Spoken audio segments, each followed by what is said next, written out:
Alright, the second angel has arrived now, which is the waters. In my room now, as I sense it, it feels like there's an ocean here. This, as we spoke about, is creative, part of the spirit. And I forgot what the other revelation was. Oh, it's creation and revelation. Strange. Okay, so it's the creative part of the spirit and it's also the revelation part of the spirit. There's an important word about this concerning Christ and why he went under and why the waters themselves represent death. It also has to do with baptism. When you do your water baptism, you become new again. So this spirit deals with that, the revelation of God and the creative power of God. This has to do with a new creature. The first word actually had to do with a new body and how Christ will refine your new body into your spiritual being. This second one, which is creation, so I just have to catch myself. Revelations are hard to discern sometimes. Sibrania Day. The new creation. So the first one is the refining of the body. This one has to do with the new creation. That's why the Spirit seals your spirit, so that you can be transformed into the new body. Cabredo, but you need to be a new creation first. When you're born again, you become a new creature. Once you've attained the status of being a new creature, then you can be upgraded into what Christ has become now, which is receiving that new spiritual body. The body that has no decay in it. The two are closely related, so I won't go too deep into it. They're almost the same thing, but there's a slight difference. Nevertheless, so this is about the creative part of the body, the creation, the new creature. That's why the Spirit now has filled this place into overflow. Karibonde. I think that also has to do with eternity a bit, but I won't touch on that because I haven't received that revelation as yet. I can see God preparing the next word, and then I can see angels preparing the word after that, which spoke about the steel. I have to remind myself what the steel was again. It's the same thing. All of them have to do with the new body and the new foundation. It almost touches upon the new heaven and the new earth. Ooh, shame. Rakufaha, that's God now. It has to do with the new, so. God.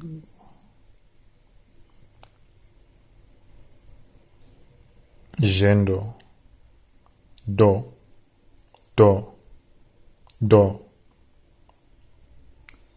Okay, I need to find God again.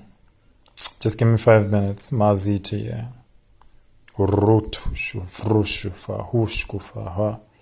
I know he's behind me, but I actually have to locate him behind me as to how he got there. El Torah Suprane. Loshkavaro Sunkrono Rodo. Roko Bradi. El Brandie. Rekada. Elto. Shakaba. Los Fenshkamara Risa Ilora. I'll catch him up with him now. So this waters that's in the building now, Kara, overflow. So God is going to minister the overflow now. I told you it's the second angel, the second spirit, and the second set of tongues, Mashikarodos, the revelation of God. And the Spirit, Kara, and the creation of God, Frandi Kasiya.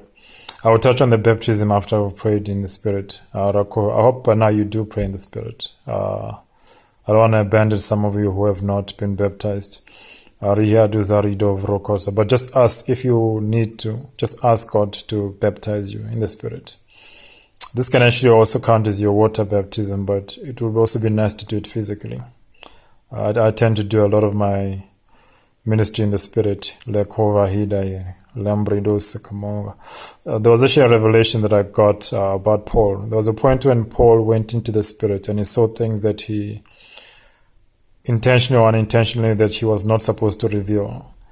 And when he got back on earth, because he says he doesn't know whether he was in the Spirit or in the flesh or where he was. But when he got back and he tried to reveal those things, there was a thorn put in his flesh as a result of it. This is different. So you're not seeing things which are not allowed to be released. I know there's a concern for some of you. All of these things are in the spirit. So we're entering the spirit and we're living everything in the spirit. None of these things are earthly. None of my kalimaji veiko. God is just closing my eyes. It's making me blind to certain things I'm not supposed to see. That's just for protection, Rika. So I don't reveal anything to you that you're not supposed to know yet, just in case you're concerned about that. But the waters and the revelation about creation and the new creature, God wants to create that into you now. You will see if I can just show you. This is how God ministers to me as well in terms of how he prophesies with my hands. 3. There's going to be 3 streams of waters flowing through you. So I want you to almost use the 3 fingers here as where each of the waters is going to flow. Filling up the first one, me suvrania. The second one, prengo, korogodo, sorodo, vragogo, vragogo, vragogo, lagus. And then the last one, she, bra, ba, ba, ba, ba, ya, tata, ya, tata, ya, tata, ya, tata. As I spoke, that's how God ministers to me in terms of my hands and how he uses them as part of my ministry. And also as to how he infers his tongues to me, flaseko. So don't be afraid to use your body. Shego, radus, lorodondo, rodododo. Now the 3 streams coming together as one, karibo. And this now calls the foundation of the last word, which is God. 3 in 1. Masikrone franiya sokara. Radiesa, the Saku pranis commando rodos. That's actually a beautiful revelation. Masukronia dasa. So the 3 are different, karibo siyaho, but their goals are the same, shakarako, because they're made of the same substance. Elambro hiskovaha, lerende, ilaguskabo, rodo, sakararoso. So that's how God wanted me to reveal the next set of tongues to you, which is foundations.